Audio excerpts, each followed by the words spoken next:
Hemos venido, queridos amigos, leyendo la carta del apóstol San Pablo a los Corintios. Y en esas cartas o en esa carta, Pablo le da una catequesis muy especial a esta comunidad. Ustedes saben que el estilo que utilizaba Pablo para dirigirse a las comunidades era epistolar por medio de cartas. Entonces en las cartas aparecen exhortaciones, aparecen regaños, llamadas de atención y también motivaciones. Ayer, cuando escuchábamos la carta de Pablo, decía o motivaba la construcción de un hombre espiritual, que tiene que marcar la diferencia con el hombre natural o el hombre carnal, el hombre mundano. Y decía él que había que empezar ese trabajo en la construcción del hombre espiritual hasta uno llegar a tener la mente de Cristo. Es decir, que ustedes y yo recuperemos nuestro estado original, el haber sido hechos a imagen y semejanza de Dios. Entonces pareciera que Pablo nos dejara una tarea, la construcción de nuestra vida espiritual cada día. Esa parte no se puede descuidar. A mí algunas personas me han dicho: Padre, ¿por qué lo vemos fuerte en este momento cuando sabemos lo de la muerte de su mamá? Y hay dos razones, mis queridos amigos. La primera razón es que yo le creo a Dios y a mi Dios me está sosteniendo. Y la segunda es que ninguna mamá quisiera ver tristes a sus hijos. Y la mamá desde el cielo no nos ha soltado.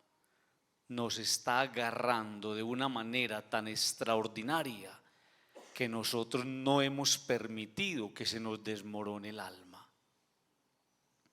Hay que construir entonces la vida espiritual. Y esa, mis queridos amigos, es una de las razones por las cuales uno tiene que creerle a Él y agarrarse de Él. Porque como decía yo el domingo, son muchas más las cosas difíciles que te faltan y que me faltan por asumir, por enfrentar. Y si no es desde Dios, uno no es capaz. Miren pues, queridos amigos, cómo comienza Pablo esa carta a su comunidad. Hermanos, no pude hablarles como a espirituales, sino como a carnales, como a niños en Cristo. Y escuchen esto. Por eso, en vez de alimento sólido, les di a beber leche, pues todavía no estaban para más. Imagínense esa figura tan linda de los niños. Usted a un niño no le da alimentos sólidos. Usted a un niño le da cremitas, papillas, compotas. Usted a un niño le da leche.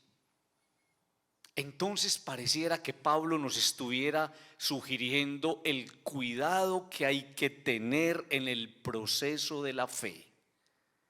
A cada persona hay que permitirle su proceso personal.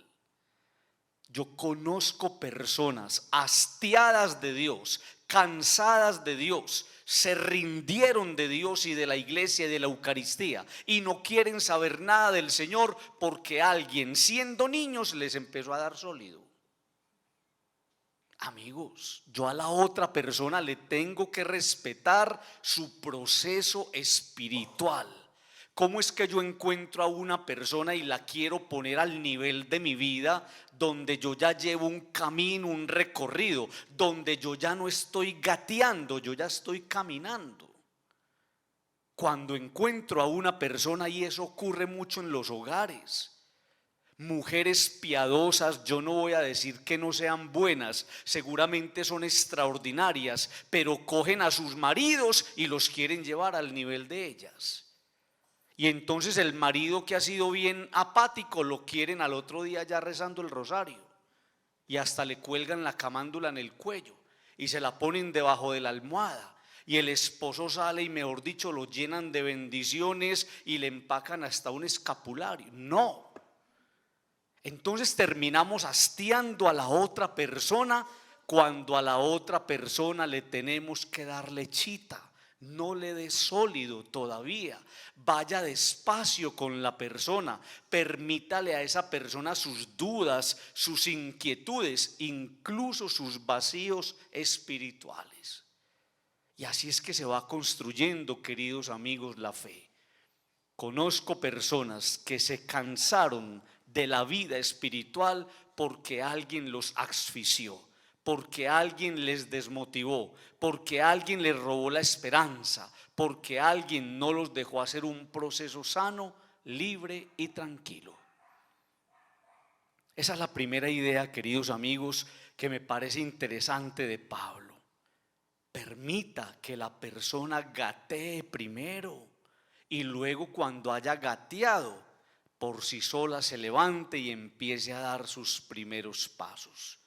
Muchos de nosotros somos culpables de no haberle respetado a la persona su proceso de fe en Dios, y por eso algunos hoy miran con apatía al Señor y a su iglesia.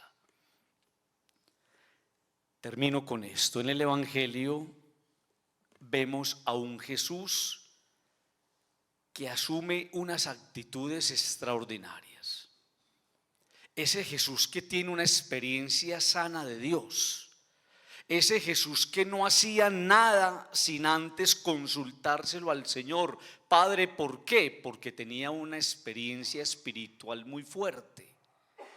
Si ustedes miran la Sagrada Escritura, todos los momentos difíciles de Jesús y también los no tan difíciles estaban acompañados por un momento de oración.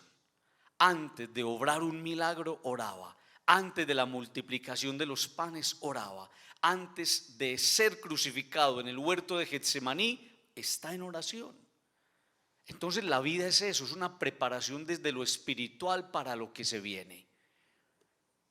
Me encanta cuando el Evangelio nos dice que se acercaron a Jesús y le rogaron por ella.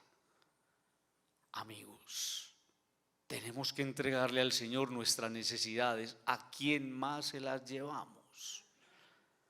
Mi mamá me llamaba y me decía: mi hijo, necesito esto. Y yo: mamá, mi hijo, pero ¿a quién más le pido yo? Claro, al hijo.